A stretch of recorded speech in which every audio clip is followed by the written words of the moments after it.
Incremental model. So in our software development paradigm, we are going to discuss the next paradigm, that is the incremental model.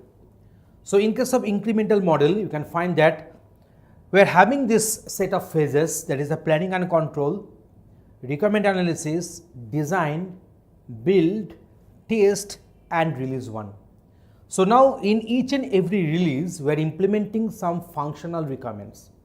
And after this release, the user will be allowed to use this release. This release 1 will be used by the user, and in the meantime, other functionality requirements which were not implemented in the release 1, they will get implemented in the second release. So second release will get more functionalities implemented. So that is our release 2. After some days, release 3 will be published, and in this way, each and every release will be made available to the user for their usage. So this is the incremental model. So always user will be in touch in the development phases that what is the current update, what are the features have got implemented, and what are the features and functional requirements are yet to get implemented. So they will remain aware of this scenario and updates. So now at first we are considering the strengths of incremental model. So what are to be developed at first? So this is the question. Answer is that develop high risk or major functions first. So the major functionalities are to be implemented at first and develop those modules which are incurring high risk. The question may be asked, what is a risk? Risk means cost of failure. So what does each release deliver? Each release delivers an operational product so that client can use it. Can customers use each build? Customers can respond to each build. Is there any time constraint in product delivery? Initial product delivery is faster because let us suppose the release number 3 is the final delivery of the software, but we are having prior delivery 1, release 1 and release 2 for delivery 1 and delivery 2. So client can use it prior before the software final product of the software is getting delivered. Now here we are considering the weaknesses of incremental model. What is required early in this model? Requires early definition of a complete and fully functional system to allow for the definitions of increments. So all these requirements, functional requirements should be known at the beforehand, so that in a certain release we can implement some of them, and high risk and major functional requirements are to be implemented at first in the earlier releases. How does this model deal with the cost of the complete system?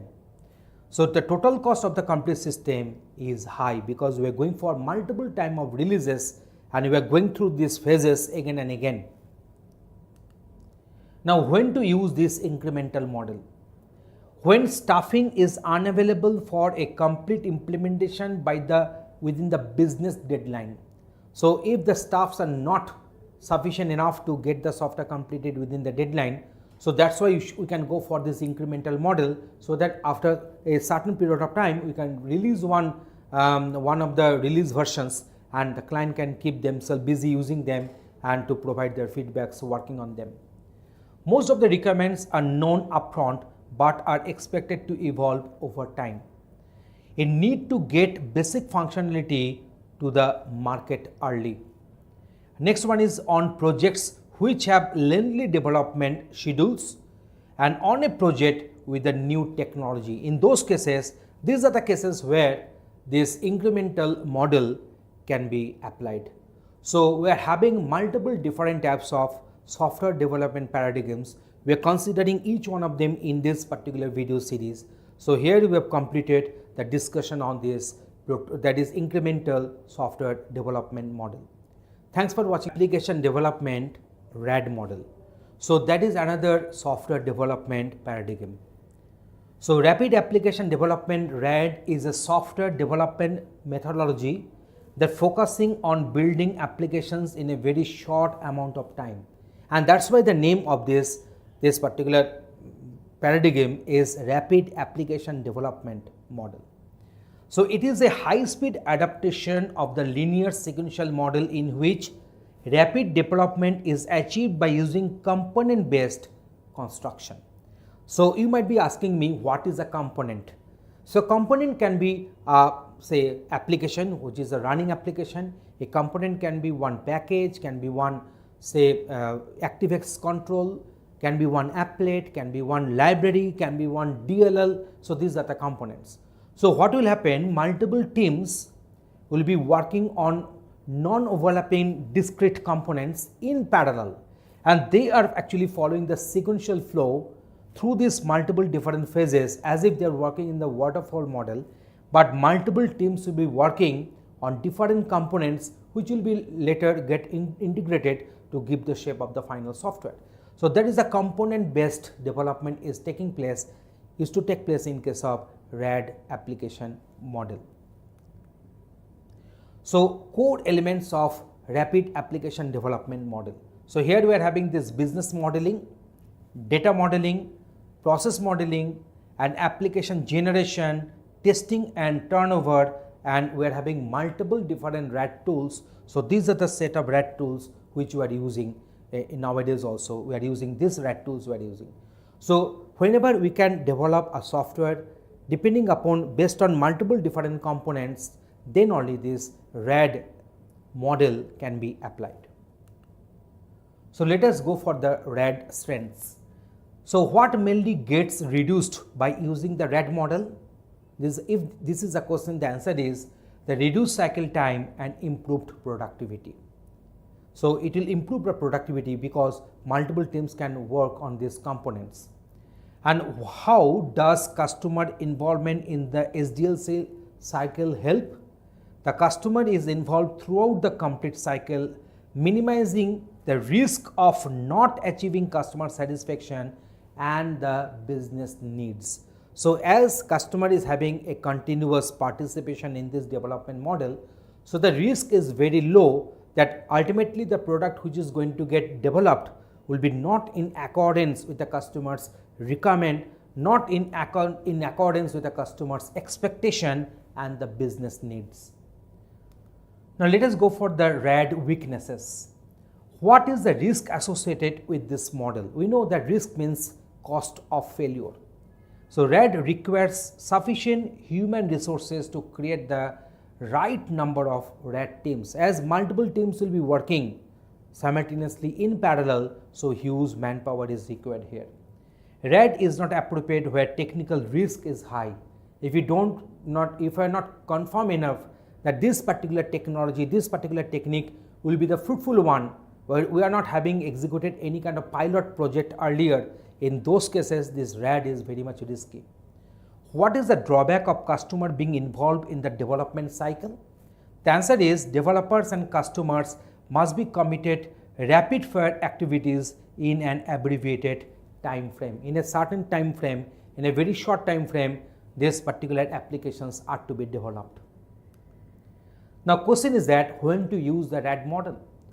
The answer is reasonably well known requirements, user involved throughout the life cycle, there only this RAD model can be implemented. Project can be time boxed, the project has to be executed within a very stipulated time frame, and then functionality delivered in increments, high performance not required, and low technical risks, and system can be modularized and can be broken down into multiple non-overlapping components. So I think you are getting this idea what is the RAD model. Thanks for watching this video game. We are going to discuss another model that is known as the spiral model. So now let us discuss this spiral model. What is the spiral model? We shall discuss it with a proper diagram. Then we shall discuss the strengths and weaknesses and where to use or when to use this spiral model. So look at this very diagram. Here you can find that this particular software development process has got initiated. We are having risk management, prototypes, design, code, integration, test and implementation. So this section we are considering under product development. And now one release will be obtained to the client so that client can use it. And here you see we are having the next phase planning. And then we are going for the review, then objective identification, then cumulative cost again the progress will be initiated and then alternate evaluation will be done, and then again we are going for this product development phases. So in this way the spiral model will work, and you can particularly look at this particular figure and you can find that this risk management is taken care of in case of spiral model. So that is the uniqueness in spiral model. So spiral model is a combination of both iterative model and one of the SDLC model, and this is the iterative model, means it will go on doing in iteration. Iteration means looping, and one of the SDLC model. So it can be seen as if you choose one SDLC model and combine it with cyclic process, that is a iterative model in this case. So here we are selecting one of the SDLC models and the iterative model. So these two models are getting combined to give you the shape of this spiral model. Now in this respective slide, we are mentioning that very vital point that this model considers risk and which often goes unnoticed by most of the other models. This model starts with determining the objectives and the constraints of the software at the start of the iteration, and next phase is to prototyping the software, and this includes risk analysis. So then one standard SDLC model is used to build the software. In the fourth phase of the plan of the next iteration is prepared. So as we have mentioned here, so here we are having 1, 2, 3, 4 different phases are there, and here this is the software or the product development phase, which is having one of the SDLC lifecycle model can be implemented here for design, coding, integration, testing and implementation. Then release will be obtained, and this process is iterative because it will go on looping. Iteration means looping, and here we are having the next planning, and then the objective will be identified and the cumulative cost and the progress will be obtained, and again the process will be repeated. So now let us go for the strengths, drawbacks and the where to use, when to use this spiral model. So we are discussing spiral model strengths. So what is developed at first? If it is a question, then obviously our answer should be that critical high risk functions are to be developed at first. Why? Because if you can develop the high risk components at first, so what will happen as we are implementing the high risk components or the functions at first, then what will happen if there is some failure in the development, then that will be a less costly affairs for us. So this model provides early indication of existence of risks without much cost. How does the user benefit? So answer is users can be closely tied to all the life cycle steps. Users see the system early because of rapid prototyping tools, and early and frequent feedback from the users will enrich this development process to get lead to the actual development according to the requirements and expectation of the customers. Now we are discussing spiral model weaknesses. What is the impact of using spiral model for small or low risk projects? Time spent for evaluating risks too large for small or low risk projects. So time spent planning, resetting objectives, doing risk analysis and prototyping may be excessive.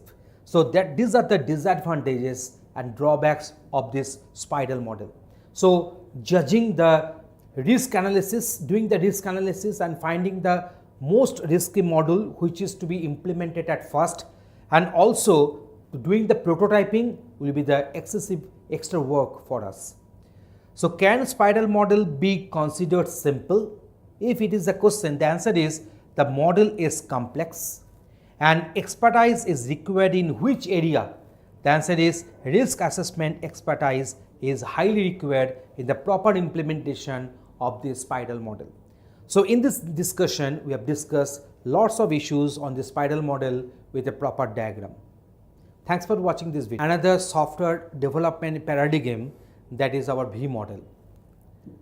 So the major drawbacks of waterfall model is we move to the next stage only when the previous one is finished, and there was no chance to go back if something is found wrong in the later stages. So in case of waterfall model, we cannot retrace our path. Whenever one phase is getting completed, we are moving to the next stage, and if we find that there was some errors in the earlier stages or phases, we cannot do anything there. So V model provides means of testing of software at each stage in reverse manner. So that is the main theme behind this V model. So V model provides means of testing of software at each stage in the reverse manner. So we shall discuss this one using this diagram. So the first phase will be having our requirement gathering. Next phase will be the system analysis. Next phase will be the software design. Next we are going to design the modules, and then we are going for the coding. So going through all these phases, then the coding will be initiated. Now the next phase will be unit testing. Now what is unit testing? Where we shall test each and every module individually. So this module design is corresponding to this unit testing. So they are correlated in that case. So in case of unit testing, we shall check whether each and every module which is might be requiring some input parameters, we shall give those input parameters, and whether we are getting the required output as a return, the required output as a return with the correct calculated values and specifications defined, are they working well individually? So that will be done in this unit testing. So unit testing is commensurating with this module design. Next one, we are having this integration testing, and this integration testing is commensurating with this software design. In case of integration testing, we shall test how these modules are getting interacted, how these modules are cooperating with each other. So wherever a module is passing the right parameter in the right format to another module, if it is so, are they working well, are they communicating well? So that testing will be done in case of integration testing. Next testing will be the system testing, which is commensurating with this system analysis. So you should check whether this whole system comprising of multiple different modules and interaction between the modules, whether the whole system is working fine according to the requirement, according to the desired level or not. So that will be done in the system testing. And next one will be the acceptance testing, and according to the requirements whatever we gathered at the very first stage, is the software is producing the same and implementing the all requirements whatever was mentioned at the early stage. So that is known as the acceptance testing. That will be done by the user also, can be done by the user also, and they will check whatever the requirements they gave, whether this particular software is in accordance with that or not. So that will be done, that testing will be done in the acceptance testing. So at every stage, test plans and test cases are created to verify and validate the product according to the requirement of that stage. So in the previous diagram, we have also mentioned that here we are having the verification phases and here we are having the validation phases. Okay. For example, in requirement gathering stage, the test team prepares all the test cases in correspondence to the requirements.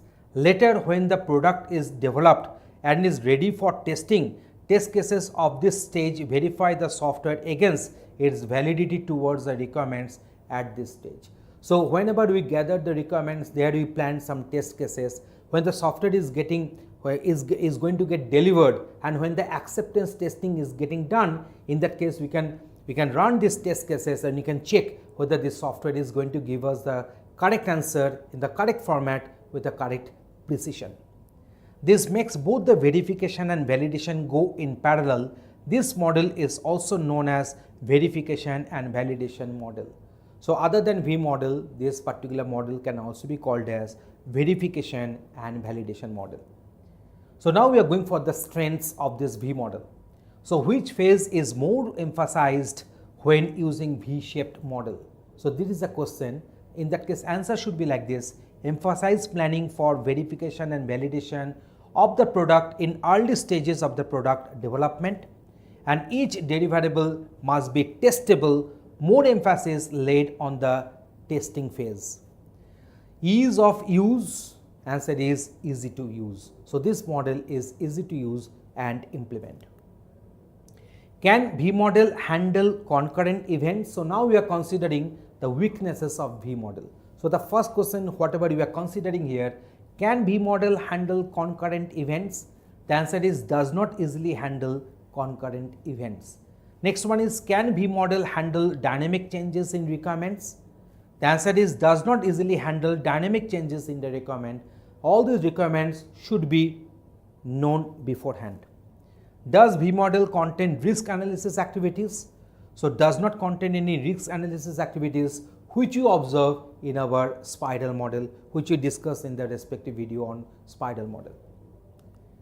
So now next question is that when to use the V model. So these are the cases where you can use this V model. These are the suggestions we can give. So excellent choice for systems requiring high reliability and hospital patient control applications. In those cases, this V model can be implemented. All requirements are known upfront because V model is not suitable for those cases where the requirements will be coming during the software development phases, when it can be modified to handle changing requirements beyond analysis phase, and solution and technology are known to us. We are having prior experience working on them because there is no risk analysis phase here. So the technology in which you are going to develop the software must be pre-known to us. Thanks for watching this video. This particular video session, we are discussing Scrum development model, which is a very contemporary development model. The meaning of Scrum means actually whenever the group of people that are exerting their force, that are exerting their initiatives towards a common goal is known as a Scrum. So now what are the main features of this Scrum development model? So originally it was proposed by Schwaber and Biddle, and the Scrum distinguishing features are that development work is partitioned into packets. So whatever is going to get developed, so they will be divided into certain packets, and testing and documentation are ongoing as the product is getting constructed. It is not like that the documentation and testing will be done at the end of the product development. Along with the product development, this testing and documentation will be also in the simultaneous process. Work occurs in sprints and is derived from a backlog of existing requirements. So there will be one backlog. So there is one pile of features which are unimplemented. So that is known as the feature backlog or the task backlog. So from there we will be taking one of the features which is now supposed to get implemented, and sprint will be exerted on it. Meetings are very short and sometimes conducted without chairs. So the team members of the Scrum team members or sprint team members, they used to have one standing meeting each and every day, and during the taking the coffee or tea, they used to go for the meeting. And during this particular meeting, they used to discuss what they have done yesterday, what they will be doing today, and what they are going to do tomorrow. And demos are delivered to the customer with the time boxed allocated. So within the time box, within the time frame, the demos will be given to the customers on those features we have got implemented.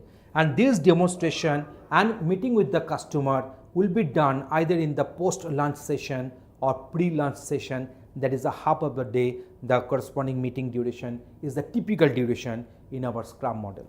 So let us discuss this using one diagram here.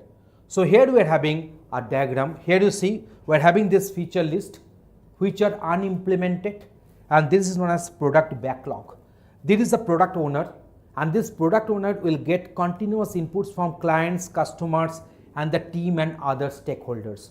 We know that those people will be known as the stakeholder who are getting positively or negatively affected by the execution of a project.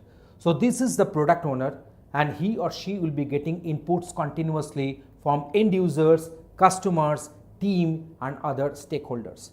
So team selects how much to commit to do by sprint's end.